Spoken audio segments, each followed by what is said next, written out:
how it treats its women and girls.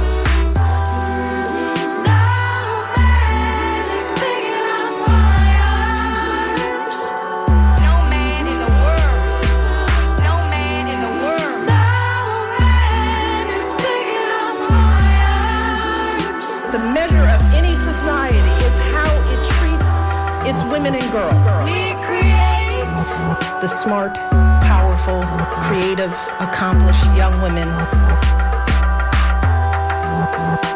We can fight. I'm here because of you. I'm here because girls like you inspire me.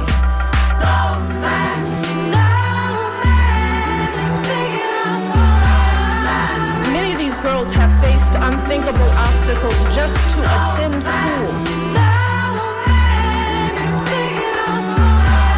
The measure of any society is how it treats its women and girls.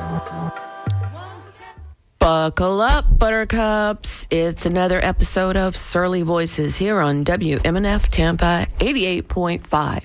My name is Liz. I am one of your hosts. My co-host Maria is joining me by Zoom. How are you, Maria? Good morning, Liz. Good morning, Bianca. Oh, you gave away the secret. Oh, I'm sorry. Good morning. That's okay.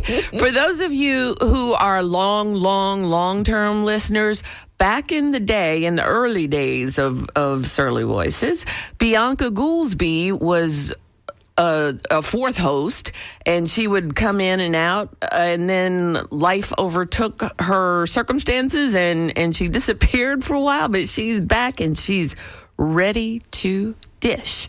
Bianca, Yes, indeed. yeah.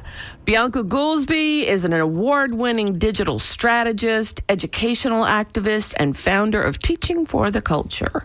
And she comes up with great taglines, and one that I use every time is about receipts, and she can tell us her receipt line. I'm not going to spoil that part, but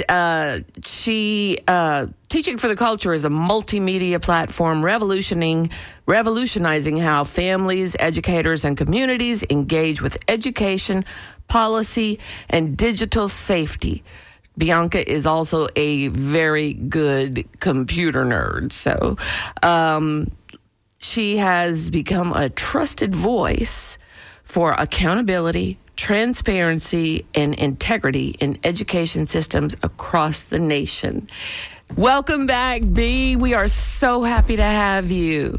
I am so glad to be back. It has been such a journey, and I just want to thank you and the hosts and just the history of WMNF, because I started my advocacy on the radio, on the airways with your show and some other shows that were on the network. So I just want to thank you, and thank you to the listeners that make community radio what it is, because it's important that we have these conversations. Amen. Amen. Because Bianca, for a while, was like roasting the school board in Hillsborough County, which is one of the biggest school districts in the United States. And what was that dude's name? Addison something? Addison Davis. Yes, indeed. So, yeah, Bianca is a great resource for us in many different areas. She is very multifaceted.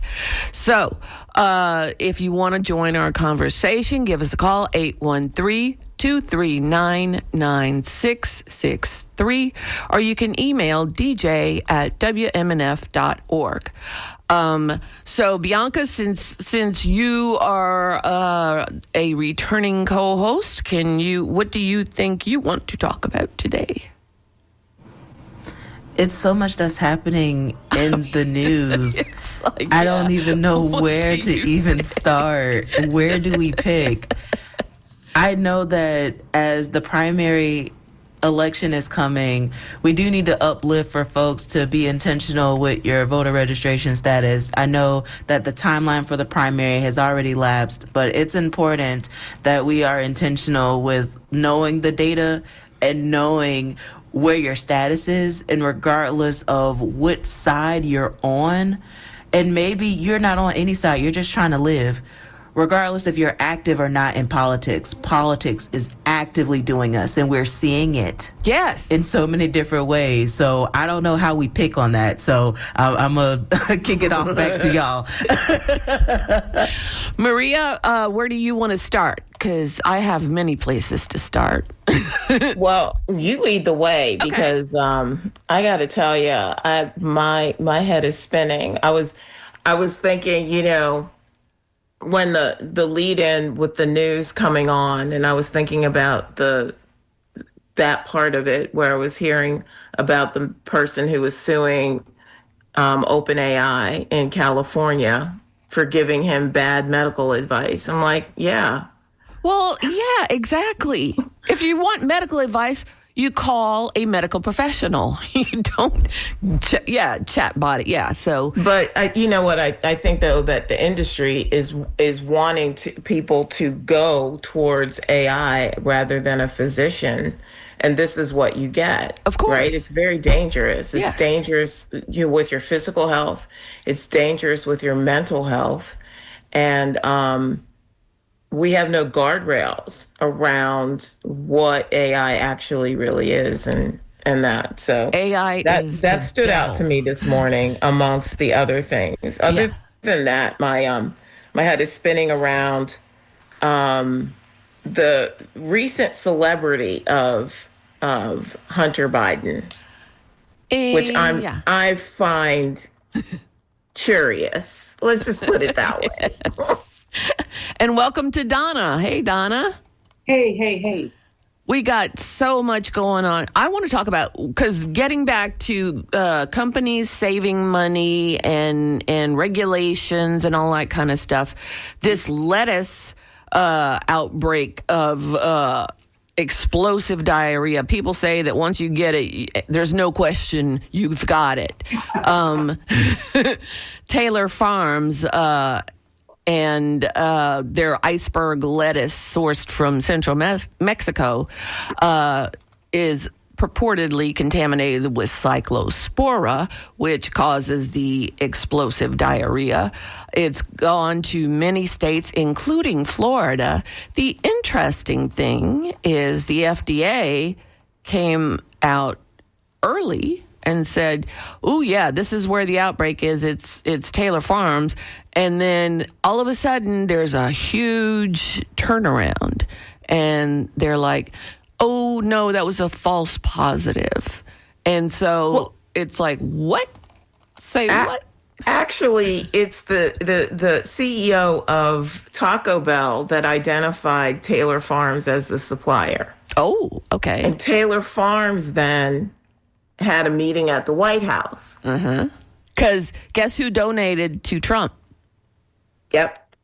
Yeah, I pulled the receipt and actually went and highlighted and showed the $1 million donation. And I actually saw that the organization has donated to different PACs too. And I've been following the money as they've been connecting. I can't wait to expose it all. But there's a lot of things that are happening that we need to follow the money. Right. Follow the money. It's always the money. And especially with this regime, always the money. It's like they're always getting paid off for something.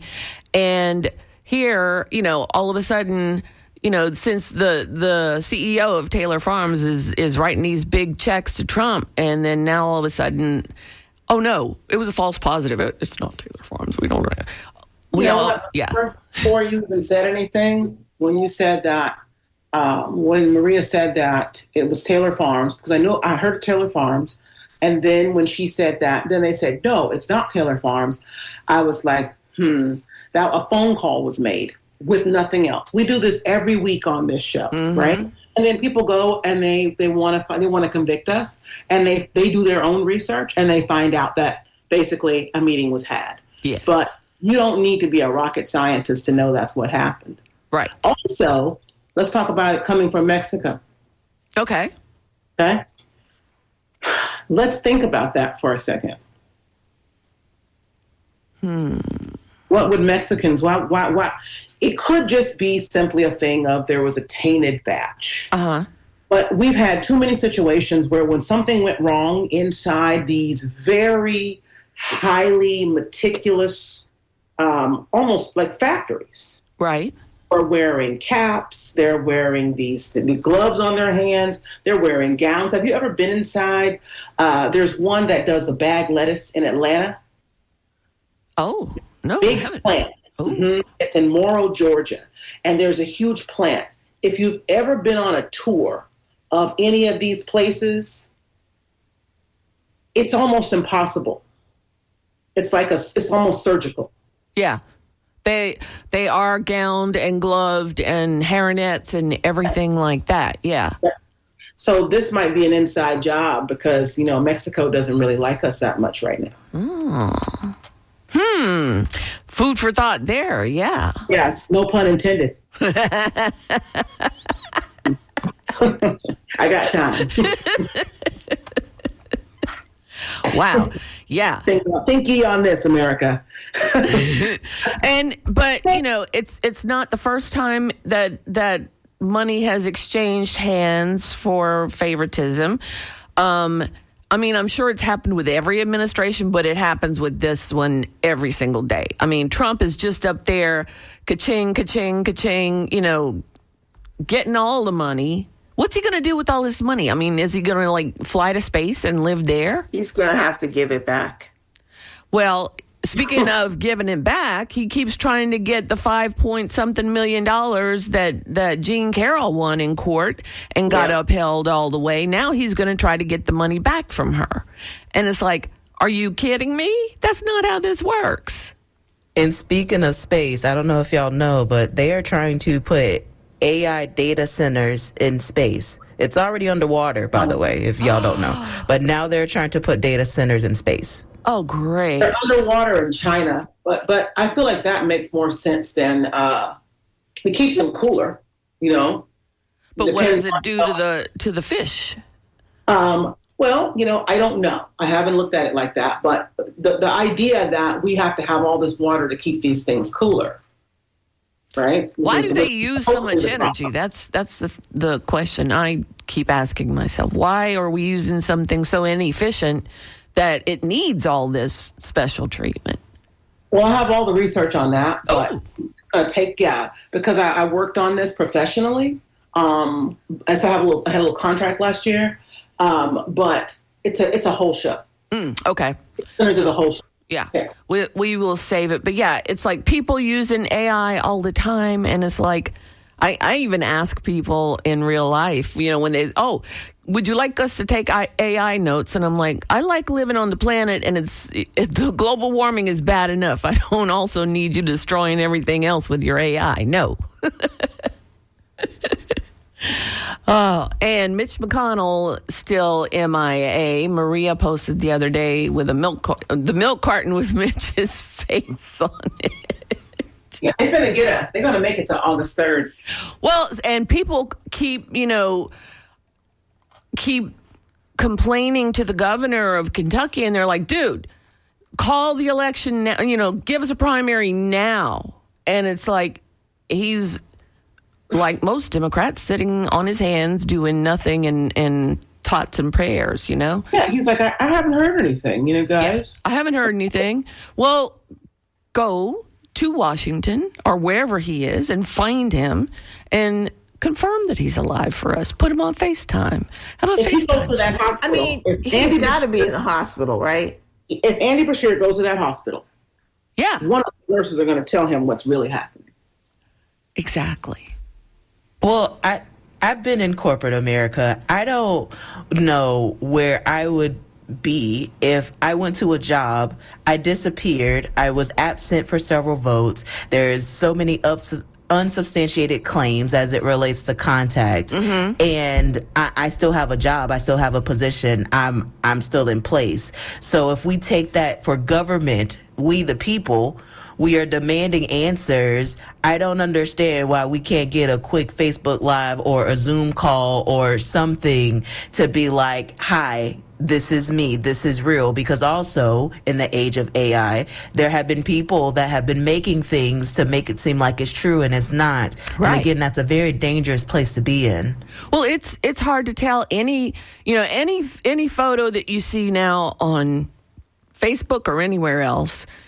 you have to kind of look at it and say, okay, is this AI? And I'm trying to get better at identifying it, but the better I get at identifying it, the better AI gets at concealing it. So, I mean, you can't trust any photographs that you see anymore. You also, if he, got on a Facebook Live or something like that, at least people could throw questions at him, and if he answers in real time, great. I personally, the opinions expressed on Surly Voices are those of Surly Voices and not those of WMNF. I think he died back in June, or whenever it was that he fell out and the ambulance came. I think he's been dead all this time. That's my opinion, because I know about elderly care and CPR and ambulance folks who are in no great hurry to put him in the back of the truck. So I don't know how. I mean, they're getting away with this stall tactic once again. I mean, don't you think it's like really sick and demented that you have to go to such lengths Yes. to like there's something morally bankrupt about. I think that's obvious, right? Like that you are so avarice for this kind of power that you would stage your life. I know some people stage their death, but you would stage actual life just for to power. just to keep that seat. At a point where there's literally not a thing that you could do about it. Right. And so, I mean, they've got the whole place locked down apparently, because there have been no leaks to date. Although the buzz is starting up. Andy Bashir had said that he had gotten calls from people who should know that Mitch had died. And it's like, then what's the problem? You don't even have to go to Washington. Just say, okay, primary, because Mitch is gone. He's MIA. He's not voting. It's like that dude that disappeared for 4 months and then all of a sudden comes back. Oh, I was diagnosed with depression and I was in a treatment center for 4 months. For depression? That is suspicious to me. Not saying it didn't happen, but he just disappeared and nobody did anything. We should all have that kind of health care. I know, right? I'm just saying. Let's talk to Gary. I want to disappear for 4 months. Yeah, I think that really. if I had that kind of health care, I wouldn't need to disappear for 4 months. Thank you. Yes. Gary in Largo. Hi, Gary. The surly people saving this world on WMNF. It's always great to hear you ladies when I'm driving and I have MNF on. If I'm next to a vehicle that's polluting and has Trump stickers, I roll down my windows and turn up your... No, I love it. Serious. You could see people giving you the dirty side eye. Now, speaking of disappearances, another Epstein witness mysteriously died. Oh, yes. Yes. It's funny how Epstein and I'm waiting for Gism Lane Maxwell to either mysteriously die or to end up as Trump's next wife. She is well protected, apparently. She knows. Having a great time in that country club federal prison. I bet she has got like oodles of terabytes of information in some lawyer's office somewhere, and as soon as she dies, it comes out. I bet. Dude, she's got the cushy. She's got, like, if you've ever seen, was it the movie Goodfellas, where the mafia guys were sitting in prison cooking gourmet meals and basically running the prison? That's the deal she's got in Texas. What a great, it's like treat immigrants and other people of color like dirt and kill them, but pimp woman, child pedo facilitator, give her a cushy situation and a pardon later on, baby. Yep. Crazy. Absolutely crazy. I got 2 questions for you. I don't know if you want to go into them. I'll listen on the radio. So the one is, if you guys were if you were writing the script for Democrat political marketing for the midterms and the presidential election, we know that whoever was writing the script for Miss Harris and other Democratic candidates, they just didn't seem to have the script right to resonate with enough American people. So should we be out there saying, I mean, look at the Plattner disaster. Thanks, guys. But, should we be out there saying that we've got a Hitler in the White House and a Putin party backing him, and they're gutting our country and breaking the Constitution? Or should we say, we'll help your gas prices go? Or should we say both? I want to hear, I know both of you have been in political marketing, so I want to hear what you have to say, and have a fantastic week. Thank you so much, Gary. All right, Maria, Donna, y'all want to take this question? I'm going to let Bianca go first. B. Yes, indeed. So, both. There's a lot of changing of the messaging that we have to do. So there are some people that are not politically astute. And so when they think about political parties, they think about classes and one being better than the other. So when I have conversations with folks, some people think that the Democratic Party is for poor people and Republican Party is for rich people. It's not as simple as that is, but that is the conversation that I have with folks, that some people want to be a Republican because it aligns them with wealth. So there are conversations that we need to have, particularly in the state of Florida, where the Republicans have led the governor, the Senate, and the state for 27 years in the state of Florida. Okay, fact check me. Okay, I got my receipts. People lie, receipts don't. That's the mantra. There. Okay? That's the mantra. She finally said it. I kept waiting. 27 years the Republicans have led the state of Florida. And meanwhile, you have front-leading Republican candidates that are talking about Democrats and what they're doing and not doing, meanwhile forgetting the fact to let people know that they've had power for 27 years. So having real deal conversations of who has control, following the money, and not having just this verbiage of we're going to work to make Florida affordable. Right. We need to have something more substantive than that. And we need to give the data, we need to give the receipts, and we need to identify the people who are making the votes for the people every single day. When we start putting people's faces to say this is what they voted for and this is why it's a problem, then we're going to continue to have a lack of accountability, what's happening in politics. And so now you have people that don't want to be involved at all. So the messaging is talking to the facts, talking to the receipts, not just having messaging of hope and prosperity. And people don't want to hear that when they can't afford their rent, or TECO or whatever energy company is increasing on the electricity bill every month. Nobody wants to hear that. I gotta say this. It sounds great and it makes all the sense in the world. But as someone who's done messaging for campaigns, writing scripts, determining what we say to voters on the doors. I mean, you're not talking about a commercial. We're talking about an individual voter versus an individual voter, especially volunteers, because volunteers are out there because they believe they have a message, and if they can just convey it, they're doing this for free, that they will convince this other person with these facts. That is not how politics works at all. It is intuitive, it makes sense, but it's not how it works. And I had a candidate last year, and Maria, you'll remember this.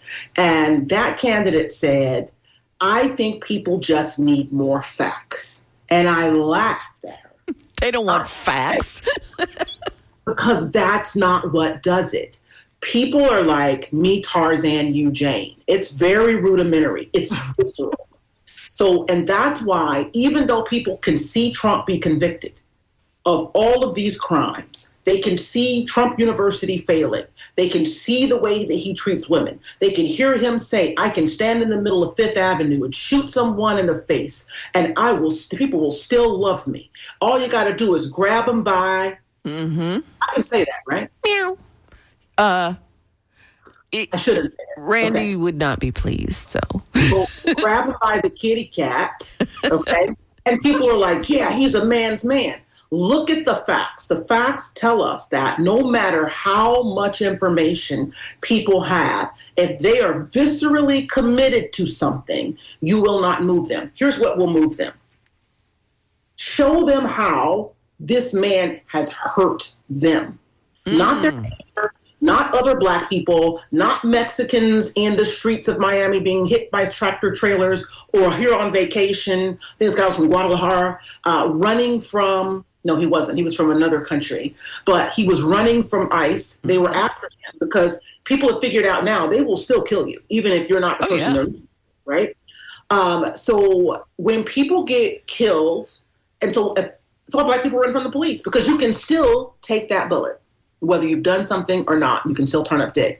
So people hedge their bets. Should I tell them like Philando Castile, officer, I've got my papers here, let me get them for you, and get blown away in front of a child and his girl? Or should I do like Walter Scott and just take off running, right? Which one?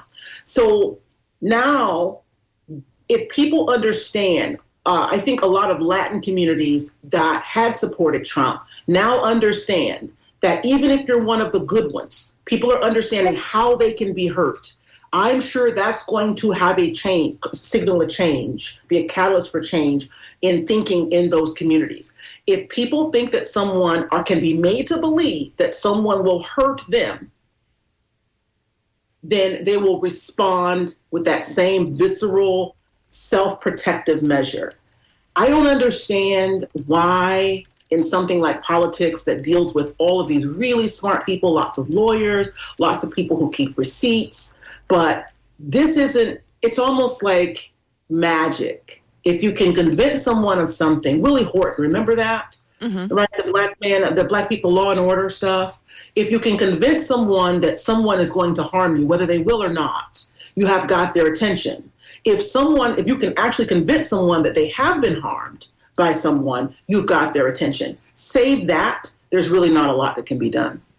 Well, and look at just recently what's happened. The administration has withheld Medicaid funding from California and Minnesota. What do those two states have in common? Yeah. And so it's like we have somebody in charge who is using the system both to profit from and to punish. And so, yeah, it's like, look, Trump just took away all this money from California and Minnesota, and Florida could be next. In fact, DeSantis has done enough of that himself. But there's nothing to say that, you test it in these two markets and then just do away with it always. And then the majority of folks who are getting Medicaid are elderly and people who have jobs but just don't make enough money because the minimum wage is not high enough. They just don't make enough money to be able to survive for any length of time. I just got to say this again. Smart people like Bianca, smart, well-educated people continue to believe, because they're smart and educated, that we give people information, and there's a word for this, it starts with a B. I don't know why I can't think of it. As I receive new information, my opinions can change. Right.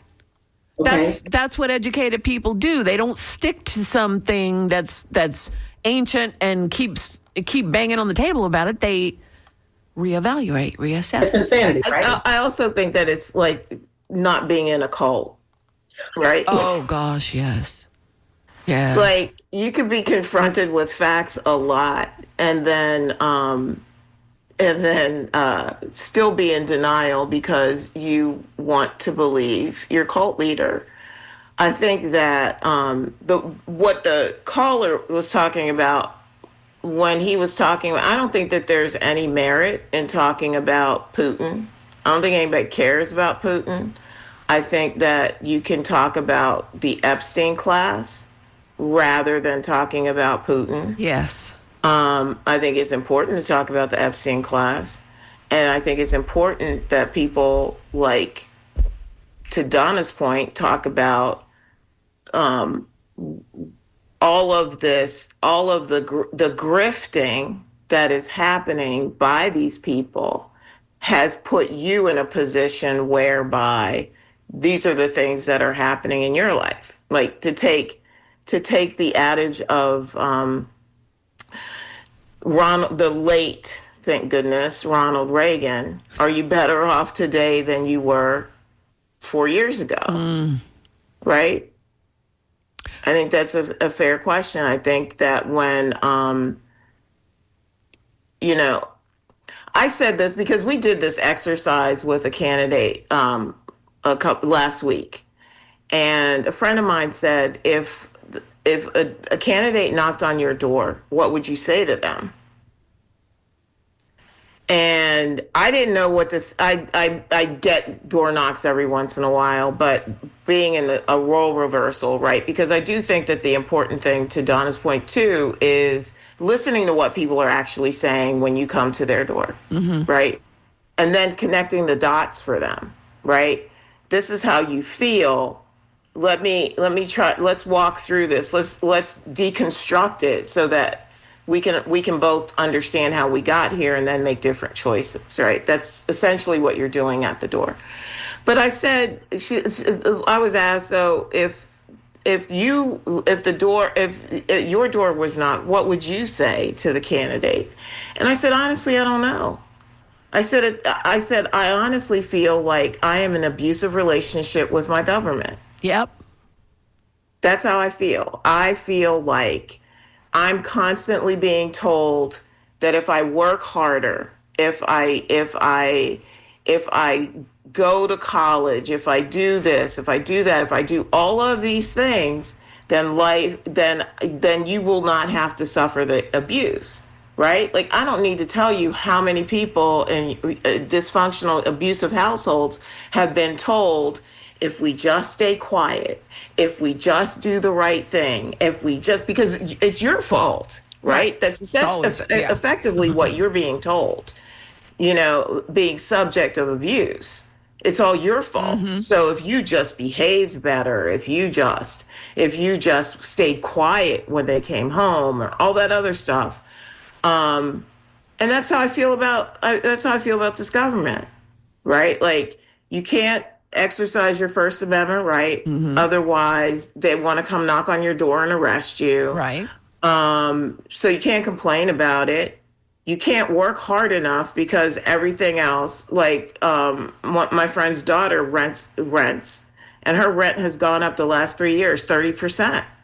But her salary hasn't gone up 30% every year for the last 3 years.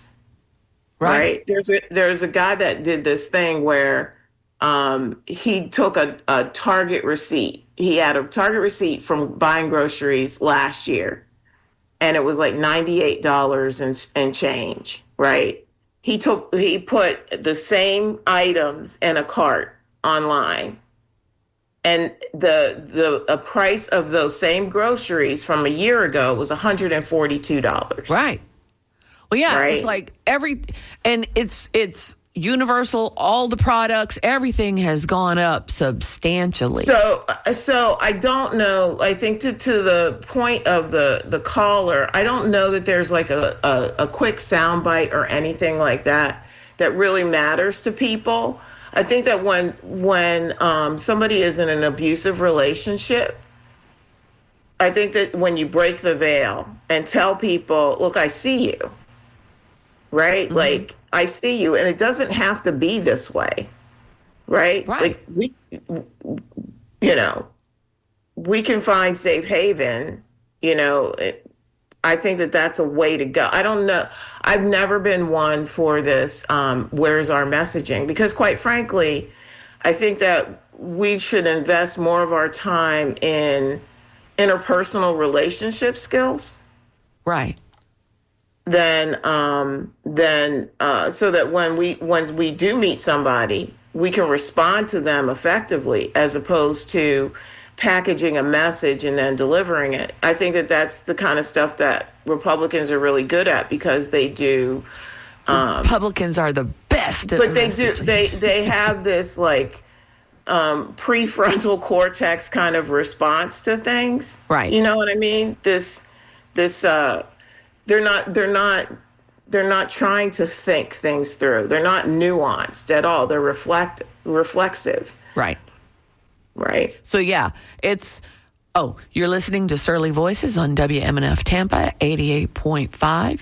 You can give us a call at 813-239-9663, or you can email to dj@wmnf.org. But yeah, it's like and I've said that many times, Republicans are great at messaging and Democrats suck at it. And not only that, James Carville needs to go and lie down in a please. hole and just cover himself up with dirt. I know we paint with a broad brush, but I do think that, when you want to study messaging, you have to look at people like Zohran Mamdani. Mm-hmm. Whether you agree with the messaging or not, he knows how to deliver his message. And he knows how to deliver on his promises. And keep it simple. Yeah. Right. Can we dig a little deeper into that, though? Can we dig into why? I got people talking in my ear. I'm sorry. Can we talk a little bit about why Republicans are great at messaging? It's because they go straight to the viscera, right? It's because law and order, policing, see scary, dark-skinned black men. Safety. We'll keep you safe. The roving hordes are going to get you. Mm-hmm. If we don't control these people and keep them separate from us. It was the same Southern religion that the Methodists used in the South during the Jim Crow era, post-Reconstruction. So we continue to have the same conversation. And I feel like the Republican Party has refined it. Remember no new taxes? Yep. Read my lips. Read my lips. 6 words. Republicans will say, look at Epstein files. Look at all of the evidence of corruption. There is no way that we should continue to elect these people. They are amoral and they don't care about you. They only care about themselves versus read my lips. No taxes. If you say to them, rent, now this part, Bianca did get this, rent, grocery, gas pump, education, healthcare. That's it. Just sit right there, okay? Because everybody needs one or all of these things. And if you just hold the line there, you ain't going to get no housing, you ain't going to get no healthcare, you ain't going to get no education, and you're not going to be able to keep your house or educate your children. They're going to take all the money out of schools. There ain't going to be no public education. Just say that. Everywhere you go, Angie Nixon gets on a bus and she goes around saying, she tells people, to Republicans and Democrats, here's what's going to happen to you, okay? If we can't persuade people with facts, we do what the Republicans do. You let them know these people are putting all the stones in their pockets, right? You're not getting anything. This is going to continue to go until you have absolutely nothing. We wrote a book about the fleecing of America, Freakonomics. That was over 20 years ago. We gave people the information. The intelligentsia told people what was going to happen to them. The futurists, Alvin and Heidi Toffler, they told people, was it Naomi Wolf or Klein? I get them mixed up. They told people what was going to happen to them. And what did people do? They continue to vote for people who don't care about them because they are not afraid of these people, because the people are telling them, don't be afraid of me. Don't be afraid of us trafficking children and teens. Be afraid of black people in Chicago. And the black people in Chicago are having gang wars because of the same policies that's coming for them. Right. Nobody's saying it that way, though. People are continuing to give people these long speeches about the hope of America and how we can return to our former glory. And people are flying their flags. I fly a flag from my house that is the Pan-American, Pan-African American flag. So it is red, black, and green. It has black stars. It's on a red background, and then it has black stripes and a red background. And I fly it from my house. Instantaneously, all my neighbors put up the American flag. God. You can just count them. You can just go around the block and count them. So I went and got a light on the 4th of July. And I put a light on my flag so that it shines at night. Oh, say, can you see? Right? Because you guys don't understand we live in two separate Americas, right? Even if you're educated, even if you have money, you can still get gotten. Look at Nolan Wells, right? Yeah. People say, oh, well, it's not because, and I'm going to stop in just a second, but just let me get this one out because I've been trying to stay away from Nolan Wells because I still have trauma from looking at autopsy photos from the BLM years. And I know what the state will do to our sons and our daughters.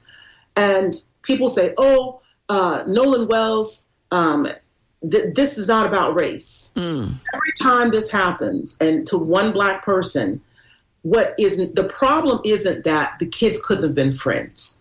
It's that once something happens, everyone closes ranks, and the apparatus of the state cooperates with those who are probably guilty to keep justice from being a thing.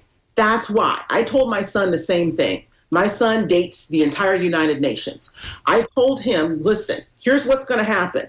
I want you, when everything is fine, it's going to be fine. But know that TigerWoods.com, once something goes wrong, the state will conspire with your former spouse to relieve you of your wealth. Okay? That's the difference, is that the state cares who gets what. They really get involved. They really become concerned when it is someone from the ruling class and someone who is not from the ruling class. You will lose everything. It happens over and over again. So prenup always, if you're going to be in that, because the imbalance is the weight of the state on the side of your partner. And that's what's happening with Nolan Wells. It is the weight of the state. So, I mean, if people are wondering why people keep voting for, and I'll go back to this, if people are wondering why people keep voting for people who are hurting them, it is because they've been convinced that they're helping them and that they're going to hurt people who intend to hurt them. That's why. Right. It's not magic. Bianca, I know you got something to say. I do, because I have some radical thoughts as it relates to it. So I shared that I don't necessarily agree with the two-party system. It hasn't worked for us, and it's not going to work for us. And I think we need to understand that there's a profit in the problem. And until we address that, it's going to continue. So the messaging is identifying those problems and identifying those people who are the problem, and holding them accountable to that. We look at policy and the funding of some of these policies, going to the FEC or whatever state database and pulling up the people who are donating and following the money to that. It's important that we follow the money and know how that's happening. But it's so much that's at stake, and people are burnt out, burnt through, and just are tired that some people don't even want to have conversations about politics because they're just trying to survive. There's a massive amount of political burnout I see online. But, aside from the Kool-Aid drinkers who are always happy to inflict politics or MAGA stuff into every single conversation, regardless of whether it has anything to do with politics. I just go 1 inch into what Bianca just said because it needs to be said. The reason why we went after Starbucks and Target to great effect, I might add. Okay, and sometimes y'all don't tell nobody this. There was a Target by my Airbnb in St. Louis, and every once in a while I would go over there just so that I could ask Black people what they were doing in there.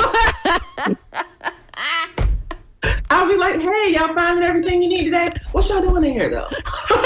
They start laughing. 95% of the time, they would laugh. Some people would be like, girl, what you doing? But most people would laugh. I was like, y'all really in here, though? Y'all really in here? You're in the Target buying a Starbucks? That is fabulous. Let's go. That's funny. Real life trolling. But I wanted to say that. I should have videoed some of it. I should have had somebody video. Yes. I wanted to say that the pain that is caused to these corporations by strikes, I think that is something that needs to be highlighted and uplifted. That if we hurt people, we're hurting these businesses. Starbucks started in 1971, right? These businesses have been around forever. Target is a multinational global conglomerate. And I was in Minnesota taking yoga, and that's when I found out that the guy said he was so nervous and he's trying to calm down. He was in the marketing department, and they were going to lay off 2,000 people because Minneapolis is the headquarters. Wow. 1,000 people. So I felt sorry for that particular guy, but I was like, go boycott, right? So more boycotts. And then the two-party system is already breaking apart. DSA, Working Families Party, is heralding a new day. Help is on the way. The cavalry's coming. And them establishment Democrats, though, they are hanging on to losing their minds. Yes. Well, go in, Maria. I know you got it. I think we've talked about this before, right?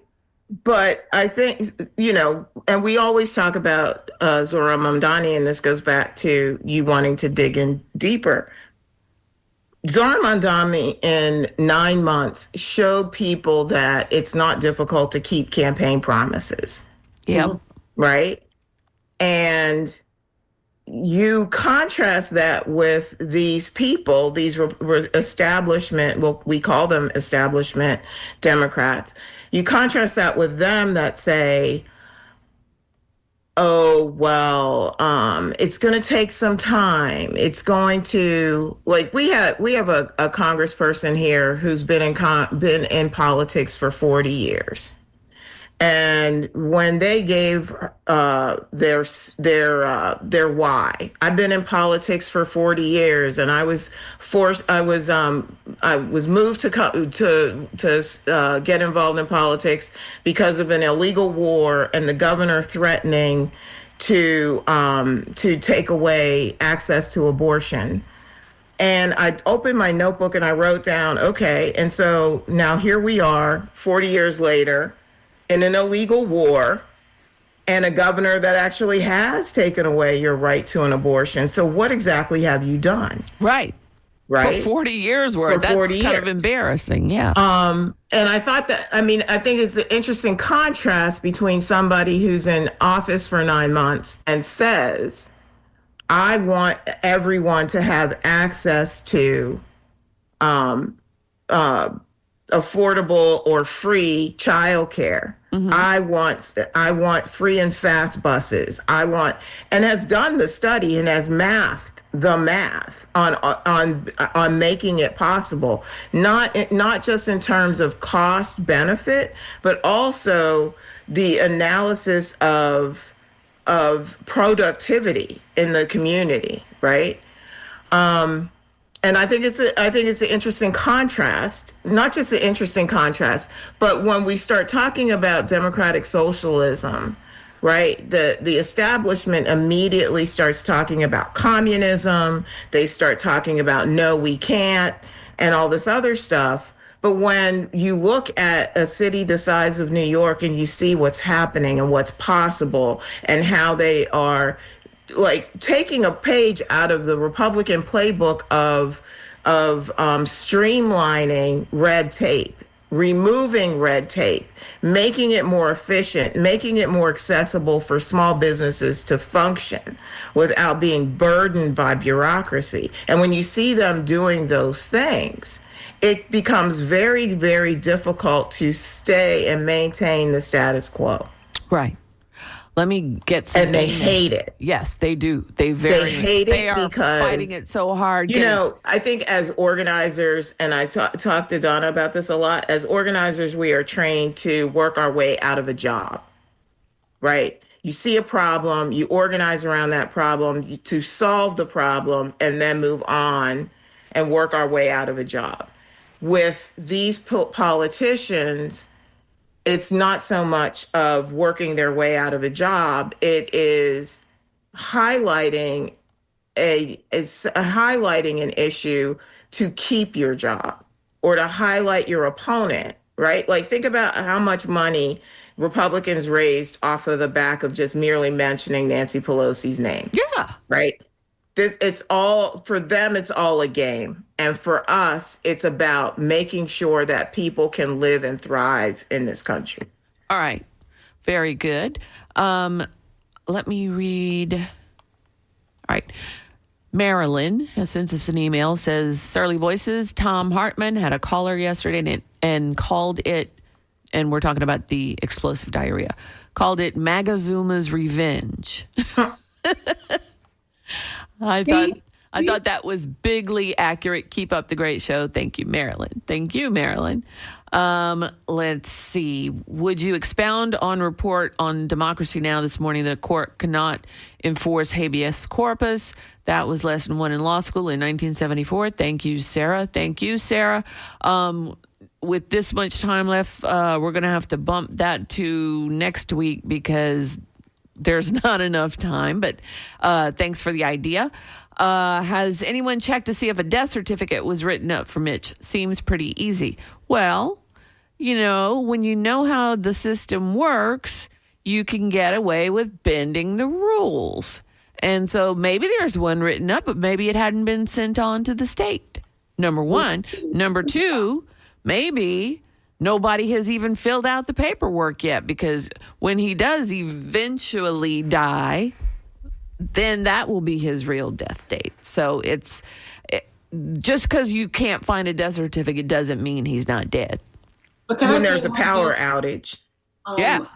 Can I say something about writ of habeas corpus? I was told by a police officer who had arrested me years ago that there hasn't been enforceable writ of habeas corpus since the Patriot Act. The same way due process went out the window, and we should dig deeper into that next week. Is that the teaser for next Thursday? Yeah, because that's It what's is going now. to because I mean, once they come and snatch you and take you away and put you in a black site, Right. and your family can't see you, that's it right there. When people are asking that question, but look, just look. Right. I just, to your point, but I also want to, because you mentioned black site, I want to go back to Chicago for a second, because that is the reason why Rahm Emanuel should never be president of these United States of America. Agreed. Yes. And it's like I said, and positive news for some this week, a poll came out on the Florida Senate race, and Ashley Moody is in the lead, but the second person is Angie Nixon. Come on now. And coming in a third is the establishment favorite, Alexander Vanderman, who, if you look at any footage of him speaking, it's like, What? this is What? who. That's when he's speaking and not running away. Yeah, because he runs. He's a runner. Well, it's all military training, right? And he doesn't really show up. Huh? I said he doesn't really show up He doesn't. either. He comes with his little canned speech, and then when people start pushing him, he starts running. Well, it's better than pulling a gun like Elvis did. Well, true. Ooh, I guess, yeah. Can we talk about that next week? Bianca, can you come back and we talk about Elvis and Yes, his habeas corpus? We sure can. It's so juicy. This guy was being questioned at a candidate forum, and he pulled out a gun. He said he feared for his life. So, Oh, yeah. wow.